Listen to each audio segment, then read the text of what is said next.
अस्सलाम वालेकुम viewers, welcome back to my YouTube channel Food Fuel. कैसे हैं आप सब? उम्मीद है सब खैरियत से होंगे, ठीक ठाक होंगे, मज़े में होंगे। अल्हम्दुलिल्लाह मैं भी बिल्कुल ठीक ठाक हूँ। आज आप लोगों के लिए बहुत ही मज़ेदार सी रेसिपी लेकर आई हूँ। जैसे कि आप देख रहे हैं कि आज हम बनाने वाले हैं बहुत ही मज़ेदार सी आलू कचौरी, जो कि खस्ता कचौरी बनाएंगे आज हम। मैं पहले भी आप लोगों के साथ एक कचौरी की रेसिपी शेयर कर चुकी, लेकिन वो हमने दाल कचौरी बनाई थी और आलू की तरकारी के साथ में। बहुत ज़बरदस्त रेसिपी है, वो भी ज़रूर देखिएगा, आप लोगों ने बहुत पसंद किया था उसे भी। और आज मैं आप लोगों के साथ में आलू खस्ता कचौरी की रेसिपी लेकर आई हूँ, जो कि बहुत ही ज़बरदस्त और इजीली बन जाती है, बिल्कुल बाहर जैसी।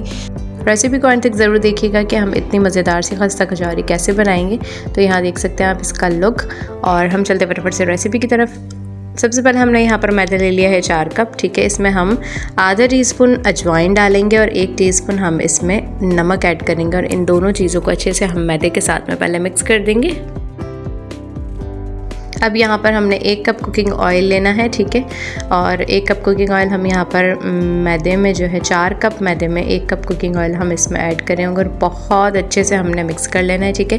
यहाँ पर हमारा पॉट ज़रा छोटा था तो हमने यहाँ पर इसको चेंज कर लिया है, ठीक है। थोड़ा खुले बर्तन में इसको अच्छे से आपने सारे इक्वली मिक्स करना है, ठीक है, ताकि ऑयल जो है आपका सारे मैदे में अच्छे से मिक्स हो जाए। और इस तरह से जब जुड़ने लगे आपका मैदा तो फिर आप इसमें जो है थोड़ा थोड़ा पानी डाल के एक अच्छी सी डो बना लें। अच्छा, डो हमने इसकी जो है थोड़ी सी हार्ड बनानी है ताकि हमारी कचौरी जो है वो ज़रा खस्ता सी बने, ठीक है। तो हमने पानी इसमें बहुत थोड़ा थोड़ा करके ऐड करना है। और यहाँ पर आप देख सकते हैं कि हमारी डो जो है वो थोड़ी सी ड्राई सी ही है और इसको हमने इसी तरह बस नीट करते जाना है अच्छे से, ठीक है, क्योंकि इसके अंदर हमने ऑयल अच्छा खासा डाला है तो उसकी वजह से हमारी डो जो है वो बहुत अच्छी सी नीट हो जाएगी, ठीक है। इसको यहाँ पर हमने अभी इसको इस तरह से रख देना है, ठीक है। तो बस यहाँ पर जब हमारी डो एक फॉर्म में आ जाएगी तो बस हमने इसको 15 से 20 मिनट के लिए थोड़ा सा रेस्ट देना है। तब तक हम यहाँ पर अपनी स्टफिंग तैयार कर लेते हैं, ठीक है। 2 से 3 टेबल स्पून कुकिंग ऑयल लिया है हमने यहाँ पर पैन में और इसमें हमने अदरक पेस्ट जो है, जिंजर पेस्ट, हमने 1 टेबल स्पून डाल दिया है, ठीक है। और इसके साथ साथ ही हरी मिर्चों का पेस्ट भी 1 टेबल स्पून आ जाएगा, ठीक है। इन दोनों चीज़ों को हम थोड़ा सा सॉटे करेंगे अच्छे सा, ठीक है। इसके बाद हम यहाँ पर ऐड करेंगे हल्दी पाउडर हमने यहाँ पर जो है आधा टीस्पून लिया है, धनिया पाउडर 1 टीस्पून लिया है और ज़ीरा कुटा हुआ है हमारा 1 टीस्पून, ठीक है। ये तीनों चीज़ें जो है हमने इसमें डाल दी हैं और इनको इसी तरह से थोड़ा सा हम अदरक और हरी मिर्चों के साथ में भूनेंगे और फिर थोड़ा सा पानी डाल के जो है इसको अच्छे से हम भूनते जाएंगे, ठीक हो गया, ताकि धनिए की थोड़ी सी कच्ची स्मेल ना आए, हल्दी भी कच्ची स्मेल करती है वो भी ना आए, ठीक है। थोड़ा थोड़ा पानी डाल के हमने इसको अच्छे से भूनते जाना है। जब मसाला हमारा बहुत अच्छे से इस तरह से भुन जाए, दानेदार सा हो जाए, ठीक है, ऑयल सेपरेट होने लगे, तो इस पॉइंट पे हमने इसमें जो है अपने मैश किए हुए पोटैटोज़ डाल देने हैं, ठीक है। यहाँ पर आलू जो है बॉईल करके हमने बहुत अच्छे से मैश कर लिए थे। ये प्रोसेस मैं आपको बहुत सारी रेसिपीज़ में दिखा चुकी हूँ कि हम किस तरह से आलू जो है वो बॉईल करके मैश करते हैं, ठीक है। बहुत ही सिंपल मेथड है। आपने जो है इसको मैश किए हुए पोटैटोज़ इसमें डाल देना और मसाले में अच्छे से मिला लेना। बाकी की चीज़ें यहाँ पर आ जाएंगी, ठीक है। लाल कुटी हुई मिर्चें हमने ऐड की हैं इसमें, आधा टीस्पून 1 टीस्पून पिसी हुई लाल मिर्चें गई हैं और आमचूर पाउडर आधा टीस्पून गया, आधा टीस्पून हमारा गरम मसाला पाउडर गया है और 1 टीस्पून हमारा नमक गया है, ठीक है। ये सारी चीज़ें इसमें आ जाएंगी और हल्की आंच पे हमने आलू का जो ये मिक्सचर है इसको हल्की आंच पे जो है पकाना है और इसी तरह मिक्स करते करते जो है मसाले इसमें अच्छे से मिक्स हो जाएंगे, ठीक है। बस यहाँ पर एंड में हमने इसमें थोड़ा सा हरा धनिया चॉप करके अच्छे से डाल देना है इसमें। इसका फ्लेवर भी बहुत अच्छा सा आता है, ठीक है। 3-4 टेबल स्पून या अपने आलू के हिसाब से जो है आप इसमें हरा धनिया चॉप किया वो ऐड कर सकते हैं। बस यहाँ पर हमारी स्टफिंग जो है ऑलमोस्ट रेडी हो जाएगी, ठीक हो गया।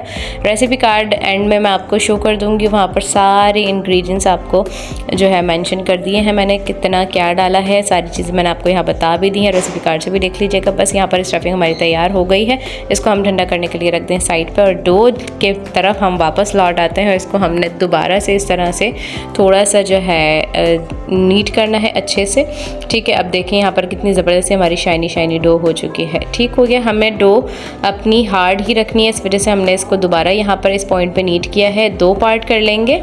इसको हमने इस तरह से पतला सा रोल कर लेना है, ठीक है, ताकि हमारे आसानी से पेड़े जो है वो निकल आए बराबर के साइज़ के, ठीक है।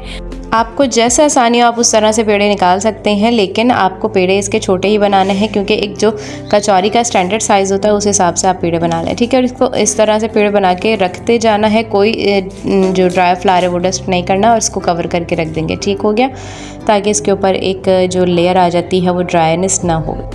अब बस पेड़ा लेने के बाद जो है हमने पेड़े का जो नीचे वाला साइड होता है जहाँ पे जॉइंट होता है इसका, वो हमने अंदर के साइड पे कर देना है कचौरी के, ठीक है। इस तरह से हमने इसको साइड से प्रेस कर करके एक कटोरी टाइप की बना लेनी है, ठीक है। इसको हमने जो इसके साइड्स हैं उसको इस तरह से दबाते जाना है, बस मेरी बताने की भी ज़रूरत नहीं, आप बस देख लें, आपने इस तरह से इसको करना है। बीच में से इसको थोड़ा सा हमने मोटा ही रखना है क्योंकि बीच में हमारी स्टफिंग आएगी और जब ये पेड़ा बन के दोबारा तैयार होगा तो उसी हिसाब से हमने इसको बीच में से मोटा रखना है बस, ठीक है। बस यहाँ पर छोटा सा हमने एक स्टफिंग का जो है बॉल बना के रख देना है और इसको बहुत ईजीली आपने इसको पूरा पैक कर देना है सब तरफ से, ठीक है। बस मेक श्योर कर लीजिएगा कि आपका पेड़ा कहीं से भी खुला नहीं होना चाहिए, अगर खुला रह गया तो फ्राई के टाइम पे आपकी स्टफिंग बाहर आ जाएगी। तो बस यहाँ पर पेड़ा बनाते हुए हमने इसको जो है एंड में छोटा सा जो है ये इस तरह से पीस आपका निकलेगा, ठीक है। इसको पैक कर देना है बिल्कुल आपने इस तरह से साफ़ सुथरा, ठीक हो गया। इसको हमने इसी तरह पेड़े जो है वो बना के रख लेने हैं, ठीक है। अब पेड़ा उठा के जब हम फ्राई करने के लिए जाएंगे, कोई हमने इसको रेस्ट वगैरह कुछ नहीं देना है, हाथ के हाथ आप बना के फ्राई कर सकते हैं। तो बस हमने इसको इस तरह से हल्का सा जो एक कबाब की शक्ल कह लें या इसको हल्का हल्का सा बस आपने प्रेस करना है, ठीक है।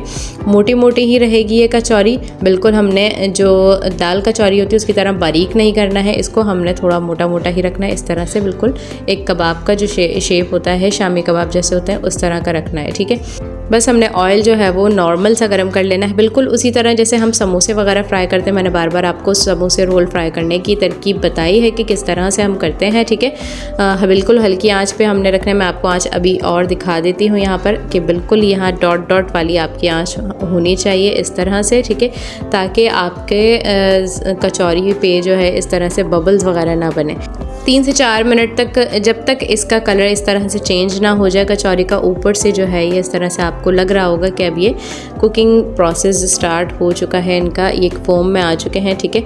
अब इनको टर्न किया जा सकता है, ठीक है। फिर उसके बाद आपने इसको इस तरह से टर्न करना है और फूली फूली भी हो जाएंगी। यहाँ पर आप देख सकते हैं कि ये फूल चुकी हैं हमारी कचौरियाँ, ठीक है ना। तो बस अब इनको जो है हम टर्न करेंगे और इसी हल्की हल्की आँच पे जो है गोल्डन सा कलर आने तक हम इसको फ्राई करेंगे अच्छे से, ठीक है। जब इस पर एक अच्छा सा गोल्डन सा कलर आ जाएगा फिर उसके बाद आप भले इसकी आंच तेज़ कर सकते हैं और एक गोल्डन ब्राउन जो हमारा एक मकसद का कलर होता है मज़ेदार सा समोसे कचौरी का, उस कलर तक आने तक आप इसको अच्छे से फ्राई करें और ये इस तरह की खस्ता कचौरी बन के रेडी हो जाएगी, ठीक है।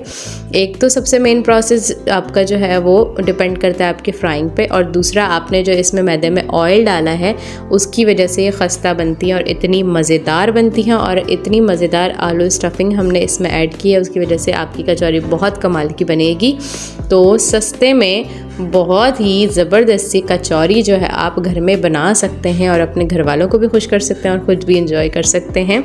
बारिशों के मौसम के लिए तो बेस्ट है। आप कभी कभी दिल चाहता है बारिश के मौसम में कुछ मज़ेदार सा खाने का, समोसे कचौरी वगैरह कुछ खाने का, तो आप आराम से इजीली घर में सारी चीज़ें पड़ी होती हैं, जल्दी से जो है आप बना के इसे एंजॉय कर सकते हैं। हरी चटनी से जो है एंजॉय कर सकते हैं, खट्टी वाली चटनी से एंजॉय कर सकते हैं, या फिर आप रायता बना सकते हैं इस तरह से हरी चटनी का हमारी तरह, उससे भी एंजॉय कर सकते हैं। जैसे चाहें आप एंजॉय कर सकते हैं। टी टाइम में चाय के साथ में बड़ी मज़ेदार लगती हैं खस्ता कचौरियाँ।